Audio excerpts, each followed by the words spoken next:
उत्पादन और रोजगार के प्रतिष्ठित सिद्धांत से संबंधित इस दूसरी क्लास में आप सभी का स्वागत है। इस सिद्धांत से संबंधित एक क्लास अपन इससे पूर्व कर चुके हैं। उस क्लास में अपन ने इस सिद्धांत की प्रारंभिक परिचय और इस सिद्धांत से संबंधित कुछ मूलभूत अभिधारणाओं का अध्ययन कर लिया है। आज इस सिद्धांत के समग्र मॉडल को प्रस्तुत करने से पहले इन अभिधारणाओं का संक्षेप में थोड़ा परिचय ले लेते हैं। प्रतिष्ठित अर्थशास्त्रियों के अनुसार एक अर्थव्यवस्था सदैव पूर्ण रोजगार की स्थिति में रहती है। इनके अनुसार एक स्वतंत्र पूंजीवादी अर्थव्यवस्था में दीर्घकाल में जितने भी संसाधन होते हैं वो सभी संसाधन जो कि रोजगार करने की योग्यता धारण करते हैं, प्रचलित जो प्रतिफल की दर होती है उस पर काम करने के लिए तैयार होते हैं, ऐसे सभी संसाधनों को रोजगार प्राप्त होता है और वो पूर्ण रोजगार की स्थिति में होते हैं। यद्यपि ऐसी स्थिति में भी एक अर्थव्यवस्था में दो प्रकार की बेरोजगारी पाई जा सकती है। एक है घर्षणात्मक बेरोजगारी और दूसरी है स्वैच्छिक बेरोजगारी। इन बेरोजगारी का आशय अपन पिछली कक्षा में स्पष्ट कर चुके हैं। दूसरी जो मूलभूत अभिधारणा इनके द्वारा ली गई थी वो है अर्थव्यवस्था सदैव संतुलन की स्थिति में रहती है। यानी एक अर्थव्यवस्था में जितना वस्तु और सेवाओं का उत्पादन होता है उतनी ही मात्रा में अर्थव्यवस्था में साथ साथ आय का भी सृजन होता है और मांग का सृजन होता है। इस प्रकार से समग्र मांग समग्र पूर्ति के बराबर होती है और अर्थव्यवस्था सदैव संतुलन में रहती है।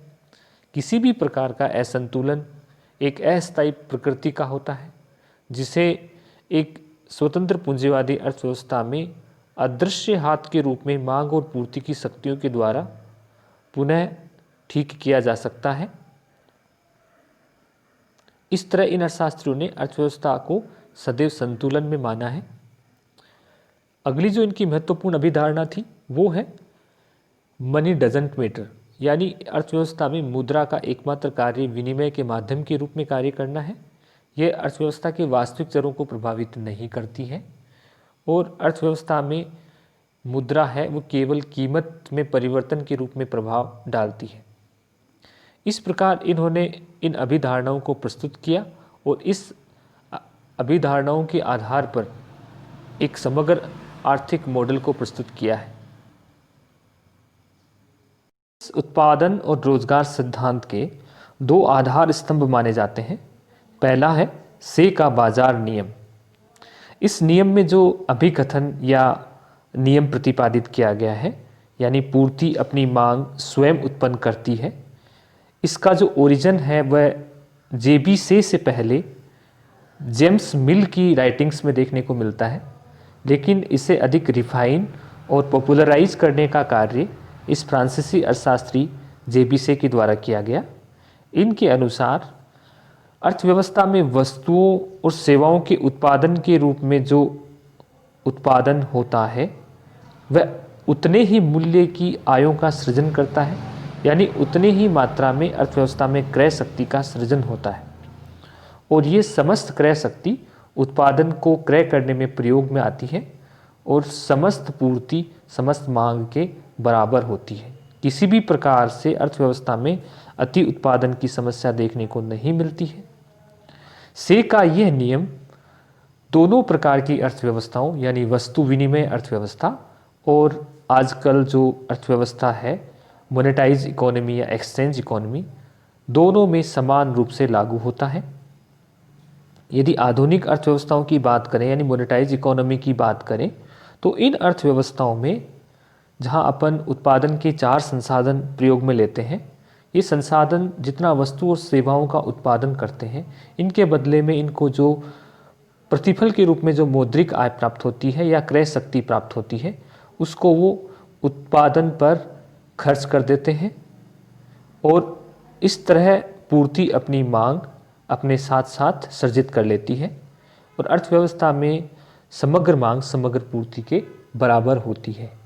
प्रतिष्ठित अर्थशास्त्रियों के अनुसार यहाँ पर यह माना गया कि यदि अर्थव्यवस्था में कुछ लोग अपनी आय में से बचत करते हैं तो ऐसी सभी प्रकार की बचत को निवेश कर दिया जाता है और यदि किसी प्रकार से अर्थव्यवस्था में बचत और निवेश में असंतुलन देखने को मिलता है तो उसे ब्याज दर में समायोजन के माध्यम से ठीक किया जा सकता है।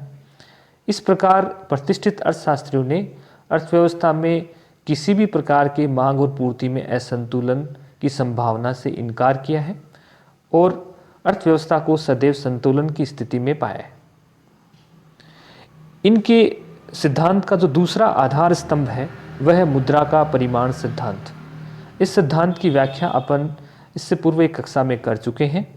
इसके अनुसार एक अर्थव्यवस्था में मुद्रा की मात्रा और कीमत में एक निश्चित समानुपातिक संबंध मिलता है जो कि धनात्मक प्रकार का होता है। यानी अर्थव्यवस्था में मुद्रा की मात्रा में वृद्धि के साथ साथ कीमतों में वृद्धि देखने को मिलती है। यहाँ पर मुद्रा चूंकि विनिमय के माध्यम के रूप में ही कार्य करती है, इसलिए इसका अर्थव्यवस्था में वास्तविक चरों पर प्रभाव नहीं पड़ता है और ये केवल कीमतों में परिवर्तन के रूप में प्रभाव डालती है। इस तरह इन दोनों आधार स्तंभों के बाद अपन उत्पादन और रोजगार के इस प्रतिष्ठित आर्थिक मॉडल को प्रस्तुत कर रहे हैं। इस मॉडल में उत्पादन और रोजगार के संतुलन स्तर के निर्धारण के लिए दो प्रकार के फलनों का प्रयोग किया गया है और इन फलनों के माध्यम से उत्पादन और रोजगार और अर्थव्यवस्था में संतुलन कीमत स्तर की व्याख्या की गई है। पहला जो फलन है वह है समग्र उत्पादन फलन। एक अर्थव्यवस्था में जो समस्त उत्पादन या समग्र उत्पादन होता है और रोजगार होता है वह एक साथ किस प्रकार से निर्धारित होता है, इसे समग्र उत्पादन फलन बताता है। यानी अर्थव्यवस्था में जो समग्र उत्पादन होता है उसको कौन कौन से चर प्रभावित करते हैं, तो इसे समग्र उत्पादन फलन कहा जाता है। एक अर्थव्यवस्था में समग्र उत्पादन जो है वह पूंजी के स्टॉक और श्रम के रोजगार पर निर्भर करता है। इन अर्थशास्त्रियों के अनुसार जो उत्पादन फलन है उसे निम्न समीकरण में प्रस्तुत किया जा सकता है। यानी वाई यानी वास्तविक उत्पादन, यह है पूंजी के स्टॉक और श्रम के रोजगार का फलन माना जाता है। यानी वास्तविक उत्पादन श्रम के रोजगार और पूंजी के स्टॉक पर निर्भर करता है।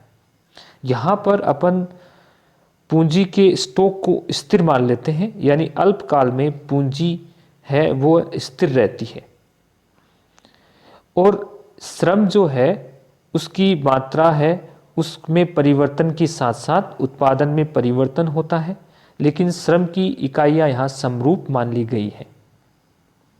इस तरह जब पूंजी के स्टॉक को अल्पकाल में स्थिर मान लिया गया है, यहाँ तकनीक भी डी भी मान ली गई है, जनसंख्या स्थिर मान ली गई है, ऐसी स्थिति में अल्पकाल में जो वास्तविक उत्पादन होता है वह श्रम के रोजगार का फलन माना जाता है।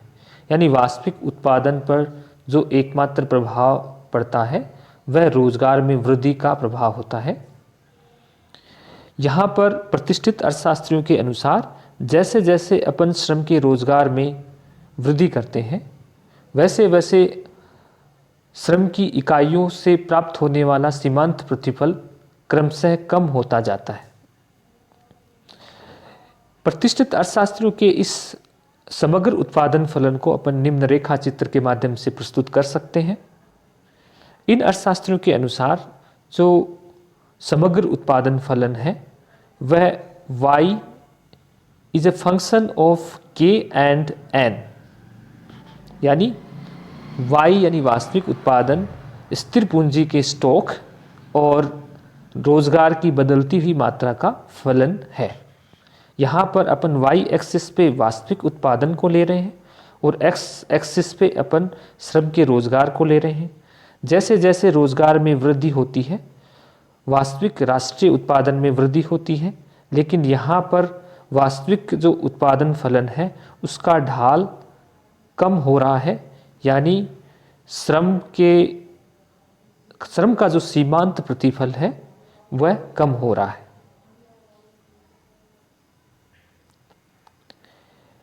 प्रतिष्ठित अर्थशास्त्र का जो दूसरा फलन है वह है श्रम का मांग और पूर्ति फलन। अपन ने यहाँ पर देखा कि एक अर्थव्यवस्था में वास्तविक उत्पादन श्रम का फलन है। चूँकि श्रम जो है उसकी संतुलित मात्रा श्रम बाजार में यानी साधन बाजार में श्रम की मांग और पूर्ति पर निर्भर करती है। यानी रोजगार का जो स्तर है वह श्रम बाजार में संतुलन के द्वारा निर्धारित होता है, और श्रम बाजार का जो संतुलन है वह श्रम की मांग और पूर्ति फलनों के माध्यम से साधन बाजार में निर्धारित होता है। सबसे पहले अपन बात करते हैं श्रम के पूर्ति फलन की। यहाँ पर प्रतिष्ठित अर्थशास्त्रियों ने माना है कि श्रम की पूर्ति वास्तविक मजदूरी पर निर्भर करती है। वास्तविक मजदूरी, जिसे W/P से डिनोट किया गया है, वह मौद्रिक मजदूरी में कीमत सूचकांक का भाग देने पर प्राप्त होती है। इसे सरल शब्दों में यदि कहा जाए तो वास्तविक मजदूरी वह मजदूरी है या वह आय है जो एक मजदूर की क्रय शक्ति को बताती है। इस तरह श्रम का जो पूर्ति है या श्रम का जो पूर्ति फलन है वह वास्तविक मजदूरी का धनात्मक फलन माना गया है। यानी NS यानी श्रम की सप्लाई वह फंक्शन है वास्तविक मजदूरी का। इसे इस रेखा चित्र से प्रस्तुत किया गया है। यहाँ पर Y एक्सिस पे वास्तविक मजदूरी को लिया गया है और X एक्सिस पे श्रम के रोजगार को लिया गया है। जैसे जैसे मजदूरी यानी वास्तविक मजदूरी में वृद्धि होती है, श्रम के रोजगार में भी वृद्धि देखने को मिलती है। लेकिन एक ऐसी स्थिति आती है जहाँ पूर्ति फलन Y एक्सिस के समानांतर यानी हॉरिजॉन्टल हो जाता है। ये इस स्थिति को बताता है कि एक स्थिति के बाद लोग कार्य के बदले अवकाश को प्राथमिकता देते हैं। अब बात करते हैं श्रम के मांग फलन की। नवप्रतिष्ठित अर्थशास्त्रियों के अनुसार श्रम की मांग श्रम की सीमांत आय उत्पादकता और वास्तविक मजदूरी का फलन होती है। समीकरण रूप में श्रम की मांग वास्तविक मजदूरी और सीमांत आय उत्पादकता पर निर्भर करती है।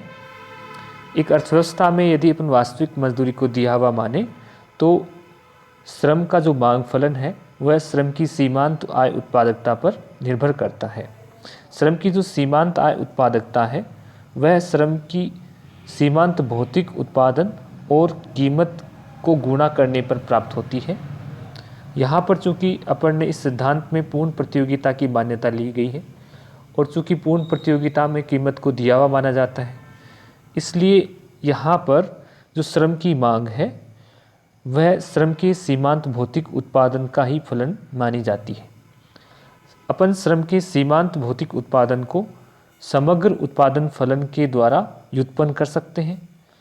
इस रेखा चित्र में ऊपर वाले भाग में अपन समग्र उत्पादन फलन दिया हुआ है जो कि y is a function of k and n के रूप में है।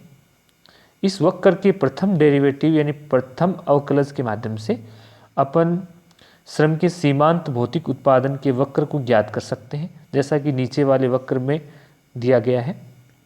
ये श्रम का सीमांत भौतिक उत्पादन का वक्र ही श्रम का मांग वक्र है, जो कि ये बता रहा है कि श्रम की मांग और वास्तविक मजदूरी में एक ऋणात्मक प्रकार का संबंध देखने को मिलता है।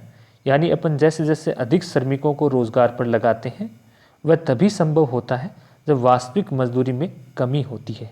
इस तरह श्रम का मांग फलन ये बताता है कि श्रम की मांग और वास्तविक मजदूरी में एक ऋणात्मक प्रकार का संबंध पाया जाता है। समग्र उत्पादन फलन और श्रम की मांग और पूर्ति फलन का अध्ययन करने के बाद अपन प्रतिष्ठित रोजगार सिद्धांत को यहाँ पर समग्र रूप में प्रस्तुत कर रहे हैं।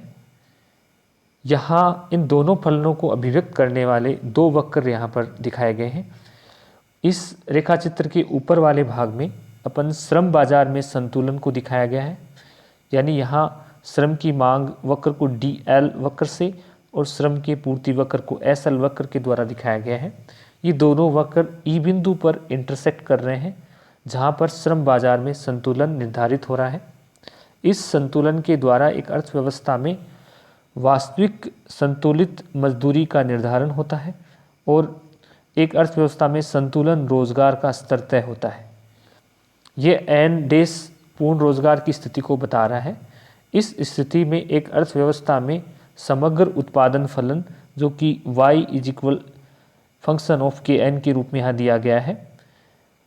आर बिंदु पर अर्थव्यवस्था संतुलन में है, जहाँ समग्र उत्पादन का स्तर आर बिंदु के द्वारा निर्धारित होता है, और जो समग्र उत्पादन का संतुलन स्तर है वो है ओ वाई डेस। ये संतुलन स्तर श्रम के रोजगार की ओ एन मात्रा के द्वारा निर्धारित हुआ है, जो कि पूर्ण रोजगार की स्थिति को बताता है। इस प्रकार आर बिंदु पर एक अर्थव्यवस्था पूर्ण रोजगार में वास्तविक उत्पादन के संतुलन स्तर को बता रही है, और एक अर्थव्यवस्था में जो पूर्ण रोजगार संतुलन का स्तर है वो श्रम के रोजगार पर निर्भर करता है। इस तरह प्रतिष्ठित अर्थशास्त्रियों ने अपने सिद्धांत को प्रस्तुत किया। इस सिद्धांत की विशेष बात यहाँ पर यह है कि इन्होंने अपने सिद्धांत में मांग पक्ष की बजाय पूर्ति पक्ष पर अधिक बल दिया है। इस सिद्धांत में अनेक अव्यवहारिक मान्यताएं ली गई हैं, जिनकी बाद में किन्स के द्वारा आलोचना की गई है। आगे अपन किन्स के सिद्धांत में इनकी आलोचनाओं के बाद किन्स के सिद्धांत को समझने का प्रयास करेंगे। आज की कक्षा में बस इतना ही। धन्यवाद।